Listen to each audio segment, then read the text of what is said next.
Funkcionalna inzulinska terapija. Ogljikohidratni faktor.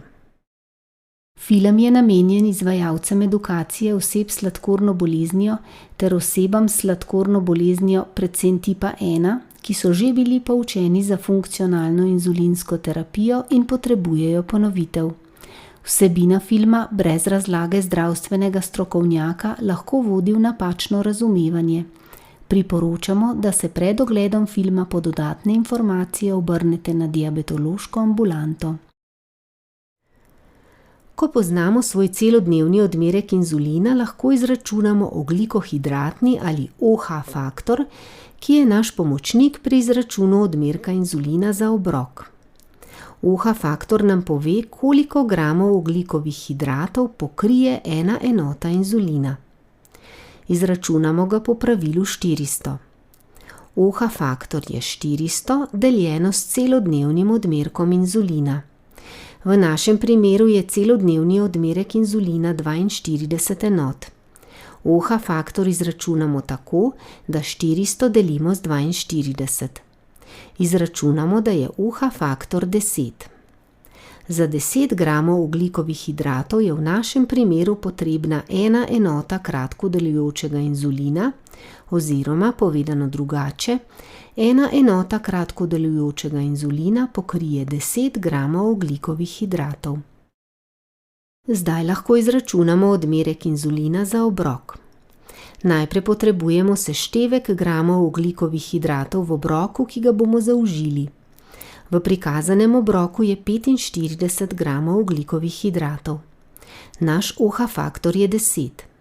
Število gramov ogljikovih hidratov delimo z OH faktorjem in izračunamo odmerek inzulina za ta obrok.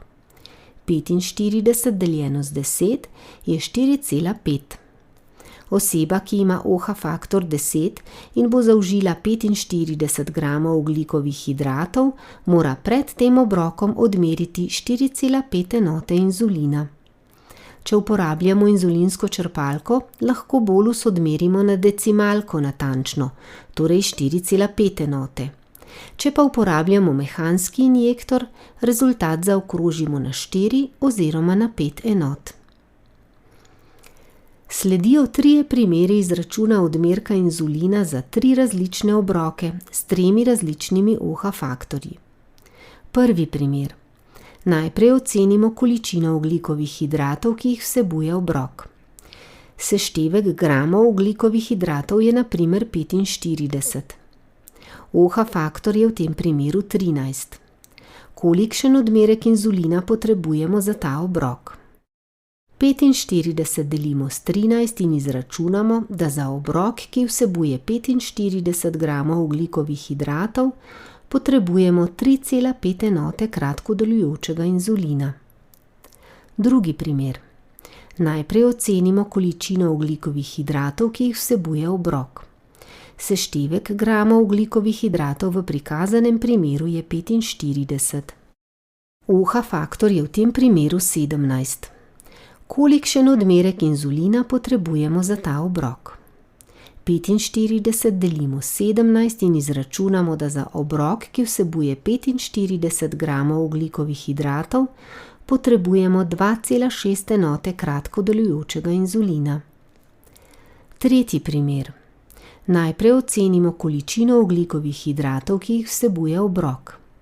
Seštevek gramov ogljikovih hidratov v tem primeru je 66. OH faktor je 9. Kolikšen odmerek inzulina potrebujemo za ta obrok? 66 delimo z 9 in izračunamo, da za obrok, ki vsebuje 66 gramov ogljikovih hidratov, potrebujemo 7,3 enote kratko delujočega inzulina. Ob uporabi se pogosto izkaže, da izračunani OH faktor ni ustrezen. OH faktor je lahko različen tudi v različnih obdobjih dneva. To pomeni, da bomo morda za določen obrok hrane v jutranjem ali dopoldanskem času potrebovali drugačen odmerek inzulina, kot če bi enak obrok zaužili popoldne ali zvečer.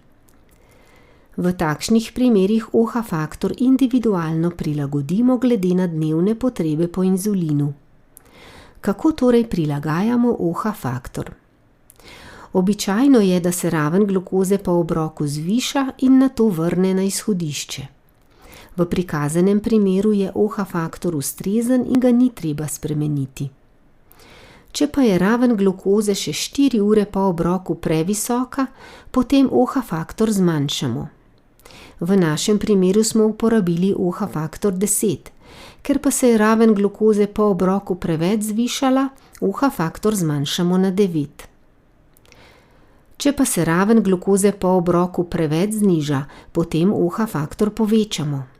V našem primeru smo uporabili OH faktor 10, ker pa se je raven glukoze po obroku preveč znižala, OH faktor povečamo na 11. V pomoč pri uporabi OH faktorja si lahko izdelamo tabelo odmerkov inzulina za obrok, da nam ni treba vsakokrat računati. V primeru je prikazan Petrov OH faktor 10 in pripravil si je takšno tabelo. Ko bo Peter zaužil na primer 40 gramov ogljikovih hidratov, bo pred tem obrokom odmeril 4 enote inzulina. Odmerki prikazani v tabeli so namenjeni Petru. Glede odmerkov prilagojenih vašim potrebam se posvetujte s svojim diabetologom ali edukatorjem. Vas zanima, kako nadzorovano znižati raven glukoze na ciljno vrednost? To vsebino najdete v filmu z naslovom Funkcionalna inzulinska terapija – korekcijski faktor. Vsebino, ki pojasnjuje korekcijski faktor, celodnevni odmerek inzulina in preverjanje bazalnih odmerkov, si lahko ogledate v videih s temi naslovi.